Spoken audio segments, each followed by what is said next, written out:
Olá a todos, bem-vindos ao nosso seminário.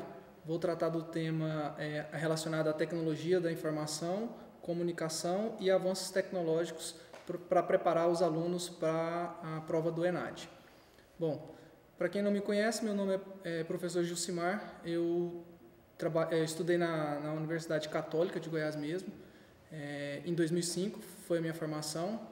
E em 2009 fui até o UFG, fiz um mestrado também na área de computação, tenho umas certificações, um prêmio relacionado à tecnologia de sites móveis. Recentemente também tive uma certificação de gerente de projetos e também tenho um MBA na área de gerenciamento de projetos. Venho atuando na área de engenharia de sistemas e de informação há mais de 15 anos. E há 6 anos eu sou coordenador da área de sistemas do Grupo Jaime Câmara, aqui da nossa cidade. Falando um pouco sobre as evoluções da nossa sociedade, nós saímos de uma era totalmente agrícola, há cerca de 5.000 anos atrás, e viemos passando por uma etapa de transição, chegando aí na Revolução Industrial, de cerca de 200 anos atrás. E por volta de 60 anos atrás a gente começou uma revolução de informação, onde os computadores começaram a entrar em nossas vidas. Há cerca de 20 anos atrás, essa tomada do computador ela começou a vir com a maior força em cima das nossas vidas, e isso fez com que a gente começasse uma transição para se tornar totalmente digital. E hoje em dia nós estamos já no século 21, com bastante conhecimento e bastante informação espalhada por diversos computadores e pela comunicação de todos esses elementos que compõem esse sistema que interliga os computadores e os seres humanos. Ou seja, a gente está exatamente na era da informação. Essa era da informação, ela traz para a gente um grande boom de informações em nossas vidas, né?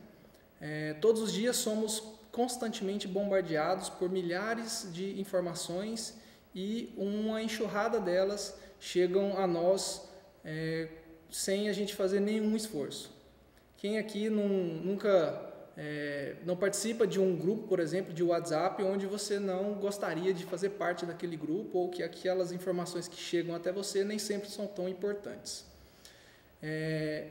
Será que a gente está gastando o nosso tempo de forma correta, consumindo essas informações de forma adequada?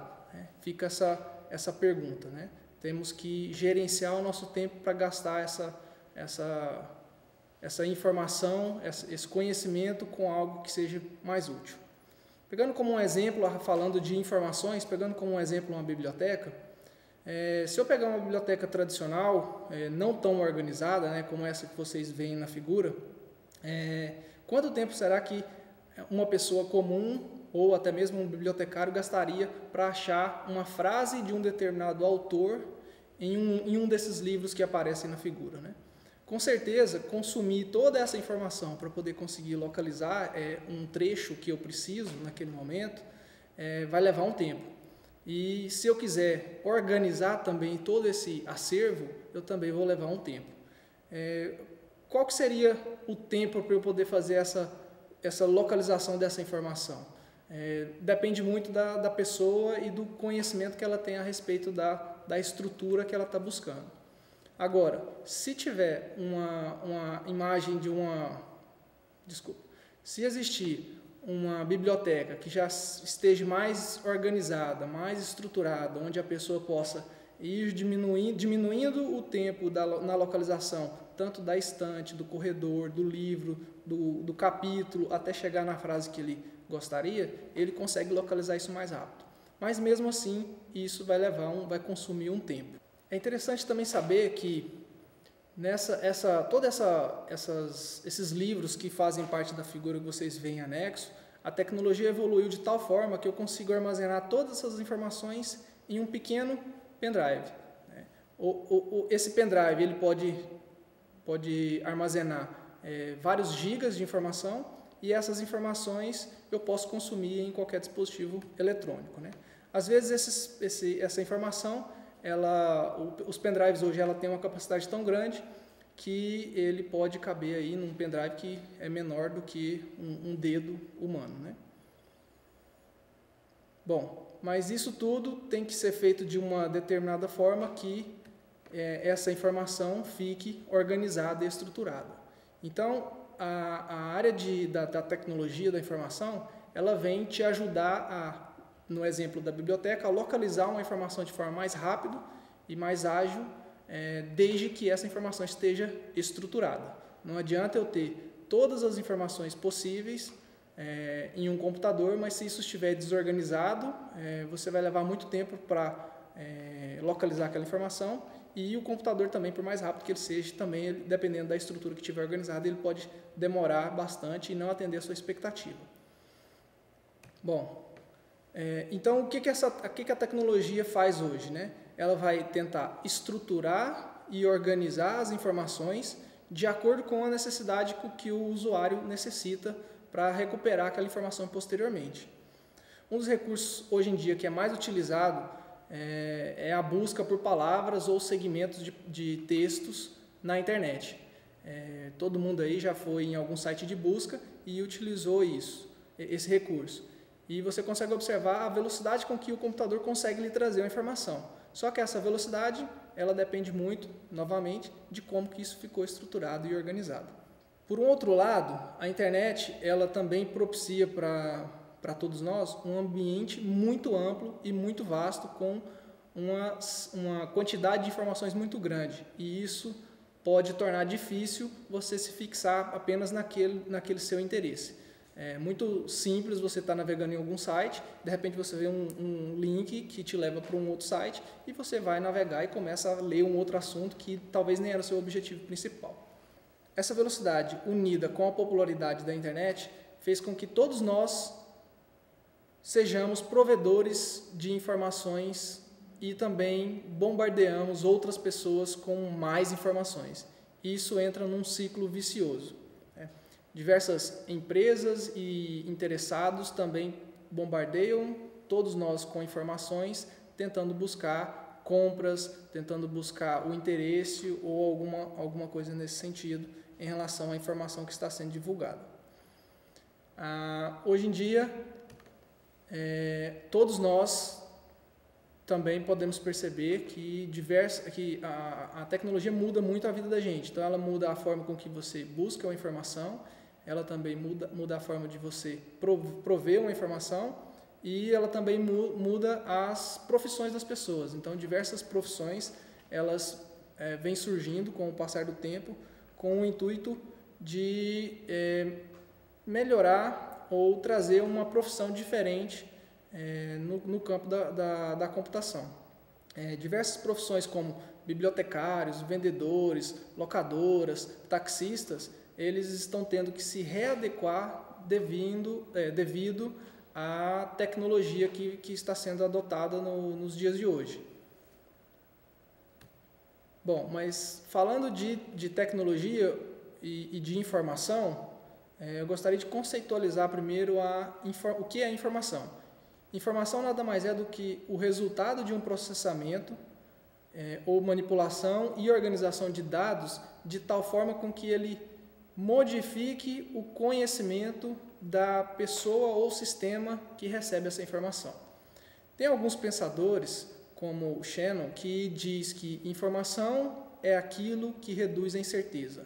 Então, qualquer dado que me dá mais certeza daquilo com que eu estava interessado ou procurando, isso me traz o conceito de informação.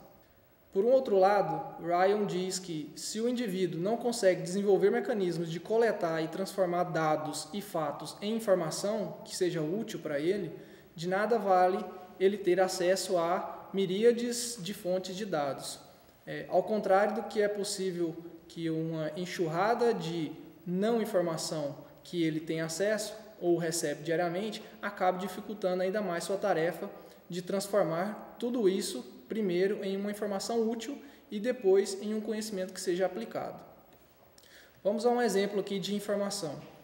Eu trouxe duas tabelas Na primeira tabela a gente tem os campeões das Copas das Confederações, desde o início da Copa das Confederações, e na segunda tabela eu tenho os campeões das edições da Copa do Mundo, né, desde a primeira edição. Bom, olhando isso aqui, essas informações de um modo geral, você não consegue achar uma relação entre as duas. Mas se eu executar um processamento computacional ou se eu tiver um insight aqui em algum momento, eu consigo descobrir nesse pequeno conjunto de informações que nenhuma seleção que venceu a Copa das Confederações, ela mesma também... Desculpa, eu consigo perceber que nenhuma das seleções que venceu a Copa das Confederações também conseguiu vencer o título de campeão do mundo no ano seguinte. Esse resultado da informação, essa ligação das duas informações, é o que a tecnologia tenta trazer para todos nós. Um outro exemplo, imagine um hipermercado, imagine o número de compras por dia que existe nesse hipermercado, imagine a quantidade de itens em cada um dos cupons por dia e imagine a quantidade de caixas que tem em um supermercado. Se fizer uma multiplicação básica, onde eu tenho 30 compras por dia, 200 itens por cupom e uma quantidade de 10 caixas em um hipermercado, vezes 30 dias de um mês, eu tenho cerca de 1.800.000 itens em cupons fiscais por mês. Isso dá um número aproximadamente de 21 milhões de itens por ano. E aí, para que serve essa quantidade de informações? Será que alguém consegue tirar algum proveito dessa informação? Existe alguma relação entre os itens que fazem parte de um cupom? Essa informação ela é válida para alguém? Vamos seguir com um exemplo, né? Será que nesses itens, se eu encontrar um item de cerveja e pegar, por exemplo, fralda descartável, será que existe alguma relação entre as duas? Ou apenas coincidência delas fazerem parte de um mesmo cupom fiscal? Bom, uma rede dos Estados Unidos descobriu que havia uma relação entre a venda de fraldas descartáveis e de cerveja. O que eles observaram? Que homens iam ao supermercado à noite e estavam comprando fraldas e eles também levavam uma cerveja. O que eles fizeram? Eles colocaram os produtos lado a lado. E depois de colocar os produtos lado a lado, a venda dos dois produtos disparou. Então isso significa o quê? Se você pegou alguma coisa que às vezes não tem relação, ela está apenas como um dado, e você conseguiu transformar esse dado em algo que faça um sentido, você está trabalhando com informação. E a tecnologia ela vem justamente para modificar vários conceitos e trazer informação para nós, né? O que a tecnologia busca fazer? Ela busca digitalizar, armazenar a informação em forma digital, tratar essa informação, armazenar isso de forma organizada, fazer um processamento, distribuir isso para quem é necessário e ajudar a fazer algumas análises de relações entre essas informações. E aí eu posso perguntar a vocês, será que ela modifica a nossa vida em sociedade? Eu trouxe uma figura que mostra o consumo de informação na década de 40. Então você pode ver que tem um trem lotado de pessoas que eles estão consumindo informação no meio de jornal impresso, né? E eu trouxe uma outra foto mais recente que mostra para vocês como é que é o consumo de notícias hoje, né? O consumo dessa informação que dos anos 40 para esse ano nosso, como é que ela se modificou. Então, você observa que, apesar da tecnologia ter evoluído bastante, do ambiente também ter modificado, o consumo da informação ela também se modificou, passou a ser por um meio eletrônico, né? E o que a gente pode perceber que não muda é o interesse das pessoas em informação. Mas não vamos tão longe, né? Pegar uma foto de 1940 e uma de agora e comparar é uma distância muito longa. Vamos a mais próximo, então. Em 2007, provavelmente, antes de 2007, até 2007, provavelmente você tomava seu café da manhã dessa forma, né? O seu pão, a sua fruta, o seu cafezinho. Provavelmente isso tudo se encaixa na vida de todos nós. A partir de 2007, com o advento do smartphone, as pessoas modificaram o hábito de tomar o seu cafezinho. Agora todo mundo coloca a xícara numa mão e tem o celular na outra mão, consumindo informação. Então o consumo da informação ela aumentou muito e isso fez com que modificasse também o nosso comportamento como ser humano. Então a tecnologia da informação, ela, como vocês puderam ver, ela vem evoluindo com o tempo, né? E modifica muito as nossas vidas. Eles mudam o nosso comportamento, tanto científico, quanto profissional, quanto social, quanto comercial na área de marketing e também psicológico, né? Que existem vários fatores que também podem afetar o nosso psicológico relacionado ao consumo de informações. Falando do avanço da tecnologia, para todos conhecerem um pouco sobre a história dos computadores, o primeiro computador que existiu na história, ele é chamado de ENIAC, ele processava cerca de 5.000 operações por segundo.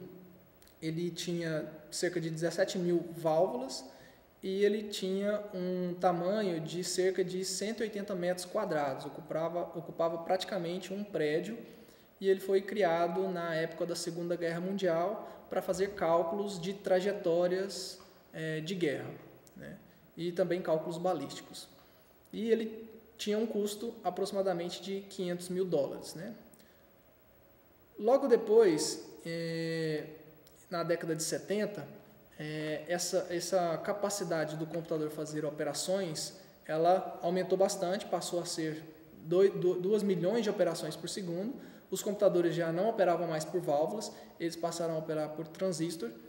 O tamanho dele já reduziu de 180 para 2,5 metros quadrados. E ele começou a fazer um processamento em massa. E tinha um custo de $750.000. Né? O computador pessoal, que veio logo na década de 80, no início da década de 80, ele já conseguia fazer o dobro do processamento, mais que o dobro do processamento do mainframe.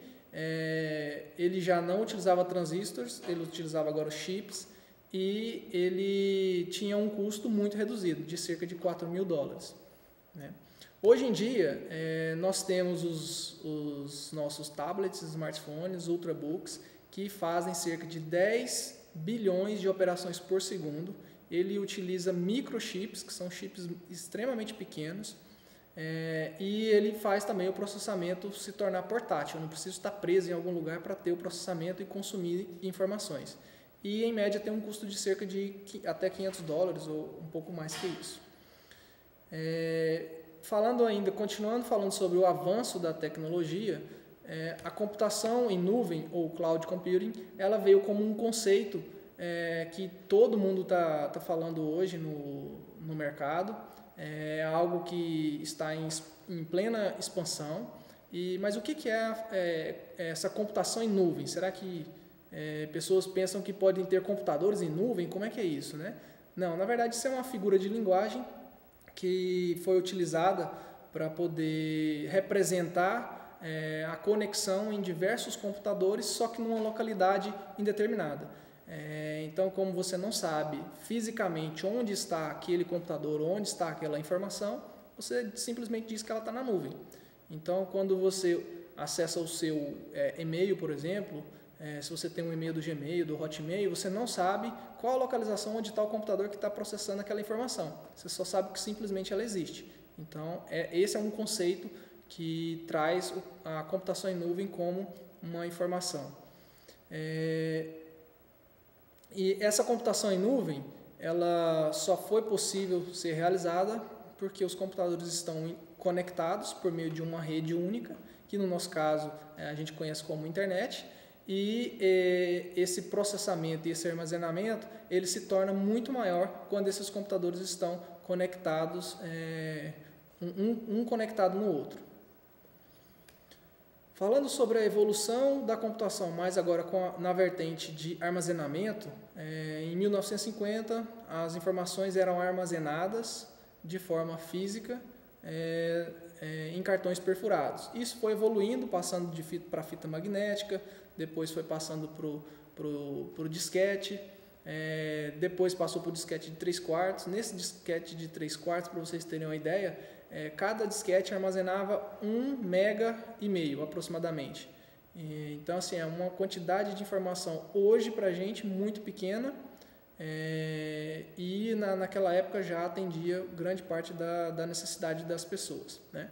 Em 1990 a gente teve a entrada dos CDs no comércio, que já armazenava cerca de 650 MB.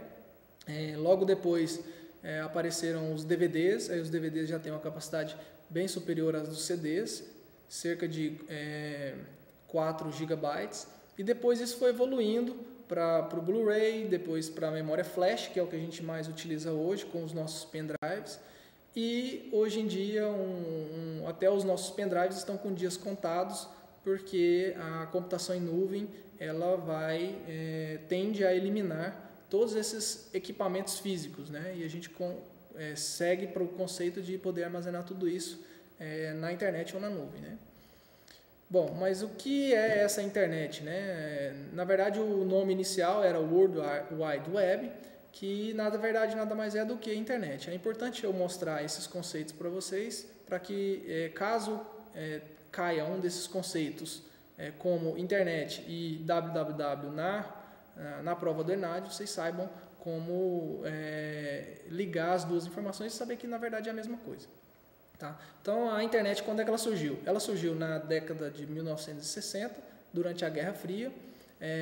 Era uma busca por influência política, ideológica e de informação, né?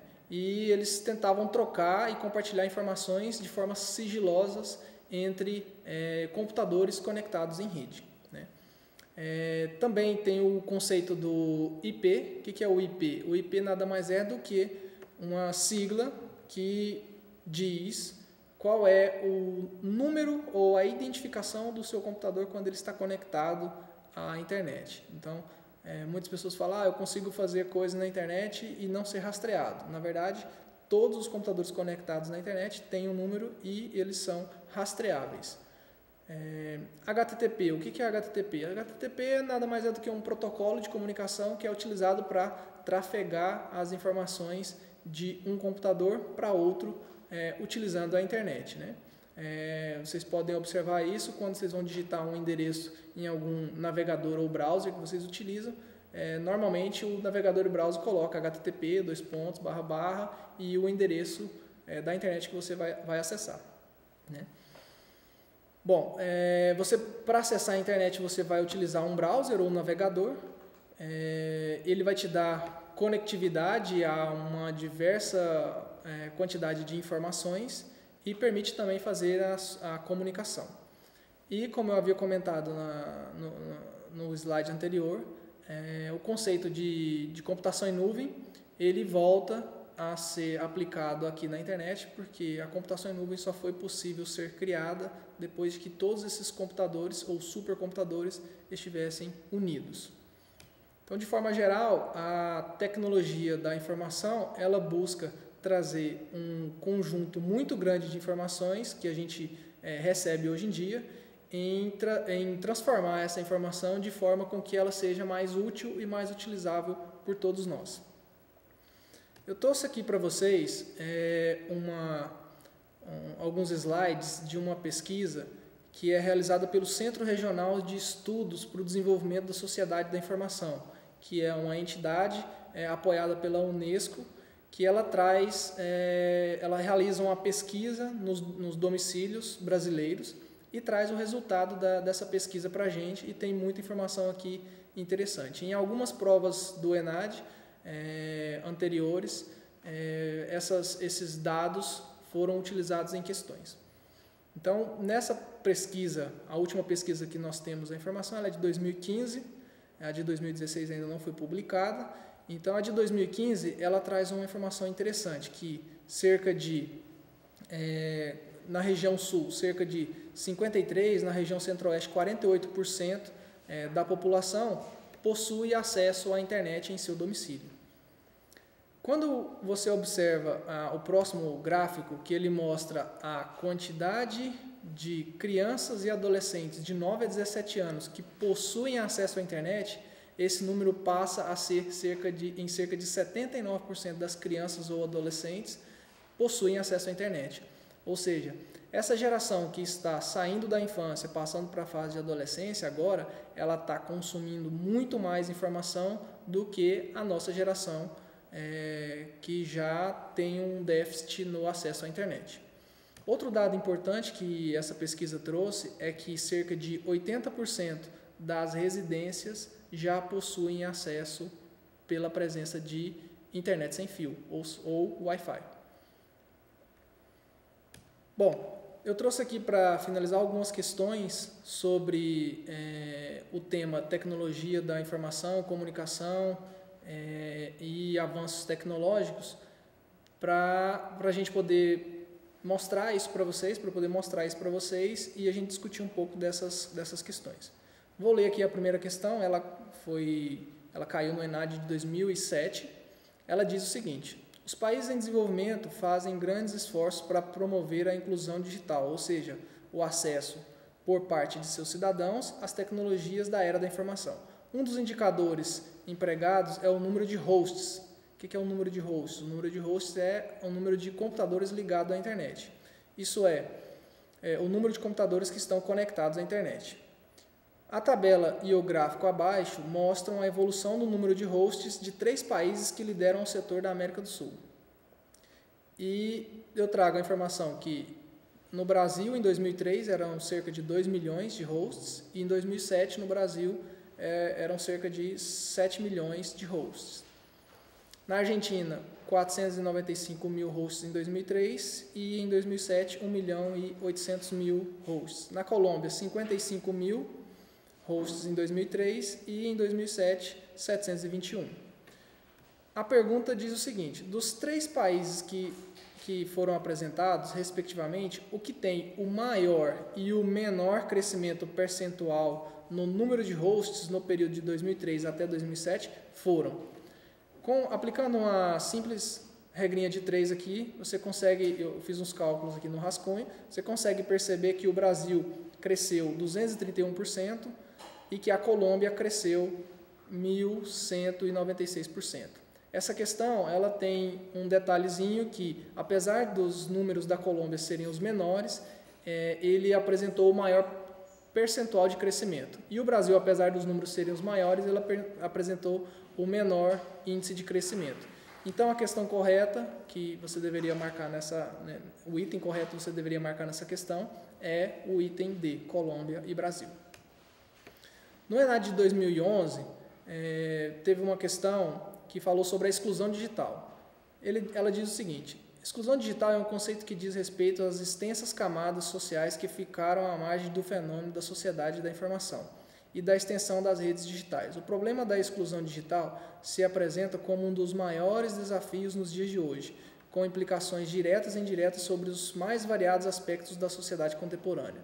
Nessa nova sociedade, o conhecimento é essencial para aumentar a produtividade e a competição global. É fundamental para a intervenção, para a inovação e para a geração de riqueza. As tecnologias de informação e comunicação provêm uma fundação para a construção e aplicação de conhecimentos em setores públicos e privados.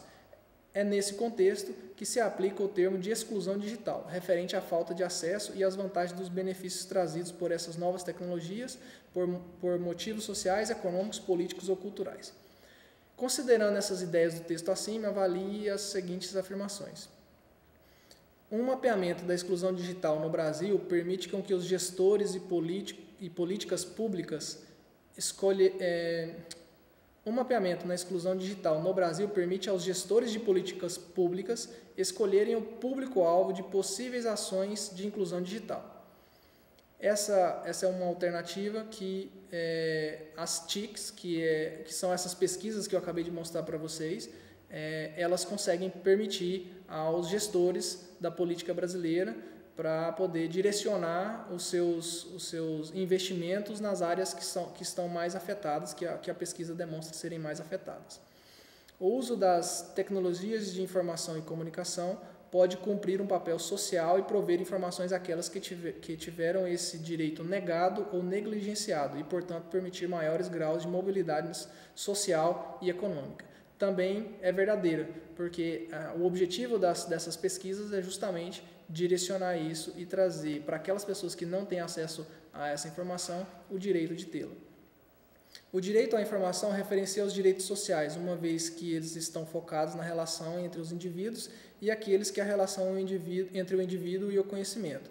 Essa afirmação ela é falsa e o objetivo maior, o maior problema do acesso digital no Brasil está na deficitária tecnologia existente em território nacional. Aqui eu nem continuo porque o Brasil tem uma qualidade de tecnologia muito alta. É importante destacar isso e essa afirmação ela é falsa. Então você deveria marcar a letra A, que tem o item 1 e 2 como verdadeiro. No ENAD de 2014, diz o seguinte: um importante website de relacionamento caminha para 700 milhões de usuários. Outro conhecido servidor de microblogging acumula 400 milhões de mensagens ao dia. É como se 75% da população brasileira postasse um comentário a cada 24 horas. Uma das redes sociais cada vez mais presente no dia a dia das pessoas, é inevitável que muita gente encontre nela uma maneira fácil, rápida e abrangente de se manifestar. Uma rede social de recrutamento revelou que 92% das empresas americanas já usaram ou planejam usar a rede social no processo de contratação. Destas, 60% assumem que bisbilhotaram a vida dos candidatos em um website em uma rede social. Realizada por uma agência de recrutamento, uma pesquisa com 2.500 executivos brasileiros mostrou que 44% desclassificariam no processo de seleção um candidato por seu comportamento em uma rede social. Muitas pessoas já enfrentaram problemas por causa de informações online, tanto no campo pessoal quanto no campo profissional. Algumas empresas e instituições, inclusive, já adotaram cartilhas de conduta em redes sociais. De acordo com esse texto, a alternativa A diz que mais da metade das empresas americanas evita acessar websites em redes sociais a candidatos de emprego. Essa alternativa é falsa, não faz sentido. As empresas e instituições que estão atentas ao comportamento de seus funcionários em A alternativa B diz o seguinte: empresas e instituições estão atentas ao comportamento de seus funcionários em websites de redes sociais.